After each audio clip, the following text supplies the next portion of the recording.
Sağlamlığının qeydinə qalan hər kəsi salamlayıram. Səhiyyə televiziyasında tibb xəbərlərinin vaxtıdır. Studiyada Günel İbadovadır. Baxaq görək dünyada və ölkədə hansı vacib tibb hadisələri baş verib. Azərbaycan Respublikasının Səhiyyə Naziri Teymur Musayev Şanxay Əməkdaşlıq Təşkilatının Səhiyyə Nazirlərinin 8-ci görüşündə iştirak edib və eyni zamanda nazirin oradan çıxışı da var. Baxaq görək nazir hansı məsələləri vurğulayıb.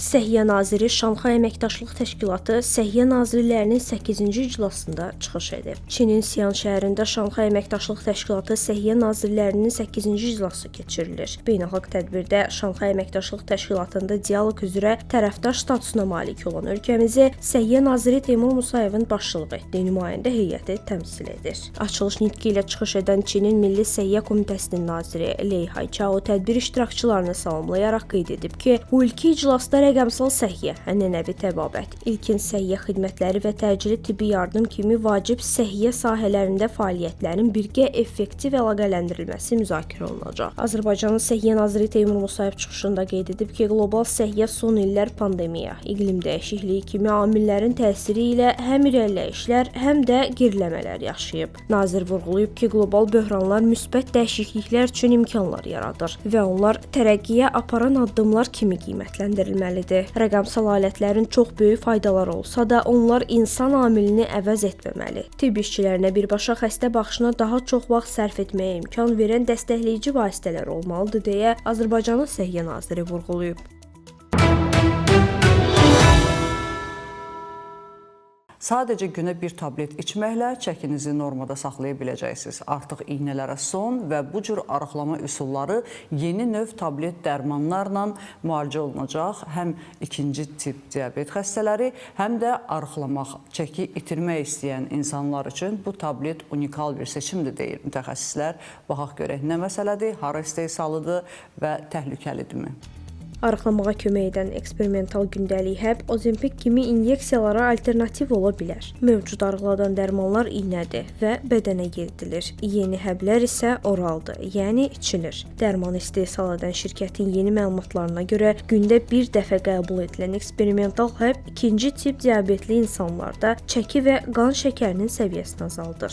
Orforglipron adlanan dərman qlukagon bənzər peptid reseptor agonistləri kimi tanınan insanların toxluq hiss etməsinə səbəb olan hormonu təqlid edən təsirli arıqlayan dərmanlar sinifinə aiddir.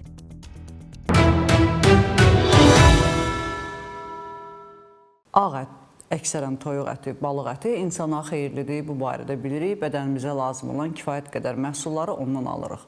Lakin alimlərin yeni bir araşdırması dünyanı düşünməyə vadar edib. Məsələ burasındadır ki, hər gün qızardılmış toyuq əti yemək insan orqanizmində xərçəng riski yaradırmış.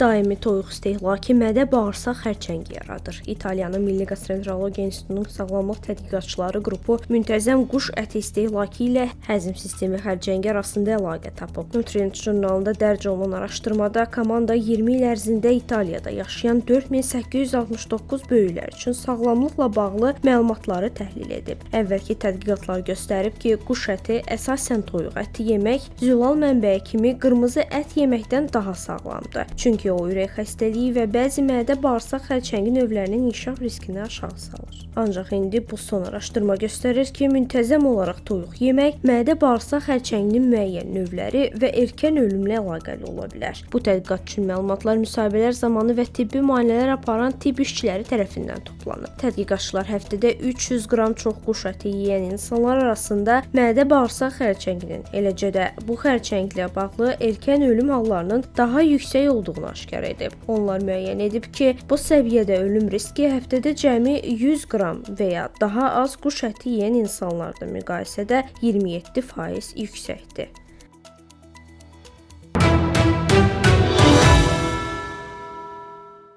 Spirtli içkilərin ziyanı haqqında kifayət qədər danışmışdıq. Onun xeyrindən danışan mütəxəssislər haqqında da məlumat vermişik. Amma bu, həqiqətən də insanı düşündürür. Məsələ burasındadır ki, alimlər sübut ediblər ki, spirtli içki yaddaşı silir. Spirtli içkilərin qəbulu yaddaş funksiyasını zəiflədir. Neurology jurnalında dərc edilən məqalədə həftədə 8 qədəhdən çox spirtli içki qəbul edənlərdə yaddaş, sağlam düşüncə və beyni qidalandıran arteriyalarının qalınlaşması halları müşahidə olunduğu deyilir. Nəticədə bu vəziyyət qanın axmasını çətinləşdirir və zamanla beyinə zərər verir. Yeni tədqiqatın nəticələrinə görə çox miqdarda spirtli içki qəbul edən insanların beyin zədələnməsi riski içki içməyənlərə müqayisədə 133% daha yüksəkdir. 1800-ə yaxın ölən insanın beyin yarılmaları təhlil olunub və Alzheimer xəstəliyi ilə əlaqəli tau dolaşıqları, damar zədələnmələri aşkar edilib. Keçmişdə çox içənlərdə bu risk 89%, orta səviyyədə içənlərdə isə 60% artıb. Həddindən artıq içki içənlərdə tau dolaşıqları riski 41% yüksəkdir və onlar orta hesabla içki içməyənlərdən 13 il əvvəl vəfat edib. Ağır spirt istehlakı orqanizmdə yaranan sağlamlıq problemləri və ölümlə əlaqəli əsas qlobal narahatlıq doğuran məsələlərdəndir. Araşdırmalarımız göstərir ki, çox miqdarda spirt istehlakı beyinə zərər verir. Bu da yaddaş və düşüncə problemlərinə səbəb olur deyə Braziliyanın São Paulo Tibb Məktəbinin aparıcı tədqiqatçısı Alberto Fernando bildirib. Kiminə görə həyat yaşamaq gözəllikdir, kiminə görə isə işgəncə. Bax, həmin o yaşamaq gözəllikdir deyənlər üçün növbəti xəbərim var. Daha çox yaşamaq istəyirsinizsə, bu dünyanın möhtəşəm gözəlliklərindən daha çox zövq almaq istəyirsinizsə, məhz bu qidaları yeməlisiniz. Hansıları indi biləcəksiniz. Yeni aparılan araşdırma göstərib ki, pəhrizdə bitki zülalları üstünlük təşkil edən insanlar daha uzun və sağlam həyat yaşayır. Tədqiqat 101 ölkədə qida tədarükü, demoqrafik məlumatlar və həyat tərzi faktorlarını təhlil edib. Nəticələr göstərib ki, bitki mənşəli zülalların istehlakının çox olduğu ölkələrdə orta ömür daha uzundur. Xüsusilə Yaponiya, Hindistan, Pakistan və İndoneziya kimi ölkələrdə insanlar çox miqdarda paxlalılar, soya, qoz fındıq, göbələk və taxıllardan istifadə edir. Bu ölkələrdə qırmızı ət və yağlı heyvan məhsullarının istehlakı isə daha azdır. Tədqiqatçılar isə bu cür pəhrizin uzun ömürlülüyü ilə birbaşa əlaqəli olduğunu bildirib. Qeyd edək ki, bitki zülalının üstünlüyü odur ki, o doymuş yağlar və xolesterinlə deyil, lif, vitamin və antioksidantlarla zəngindir. Bu qida tərkibi bağırsaqların işini yaxşılaşdırır, iltihabı azaldır və qan şəkəri ilə xolesterol səviyyələrini normallaşdırır. Bu araşdırma bitki zülalların pəhrizə daxil edilməsinin sağlamlıq və uzun ömürlülük üçün böyük əhəmiyyət kəsb etdiyini bir daha sübut edir.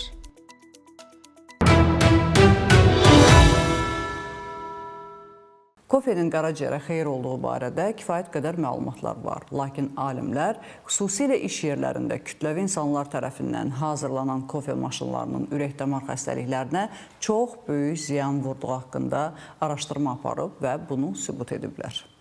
Ofisdəki kofe aparatı sizin sağlamlığınıza necə zərər verir? İsveç alimlərinin yeni araşdırması göstərib ki, iş yerlərində istifadə olunan qəhvə aparatlarının əksəriyyətində xolesterin səviyyəsini artıran maddələrin yüksək miqdarı mövcuddur. Söhbət qəhvə dənələrində olan iki maddədən, kafestol və kahveoldan gedir. Uppsala Universitetinin tədqiqatçıları Chalmers Texnologiya Universiteti ilə əməkdaşlıq çərçivəsində müxtəlif iş yerlərindəki istirahət otaqlarında yerləşən 14 qəhvə aparatından nümunələr götürüb və 5 fərqli qəhvə markasını istifadə edib. Mütəxəssislər işçilərə gündəlik qəhvə istehlakını azaldaraq və filtrasiya olunmuş qəhvə istifadə edərək ürək-damar xəstəlikləri riskini azalda biləcəklərini bildirib. Bu araşdırma iş yerində qəhvə istehlakının sağlamlıq üzərindəki təsirlərini daha yaxşı anlamağa və işçilərin daha sağlam seçimlər etməsinə kömək edə bilər.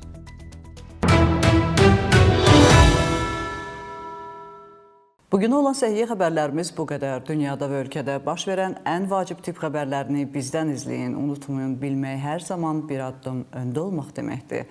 Özünüzü və doğmalarınızı qoruyun. Sağ olun, salamat qalın.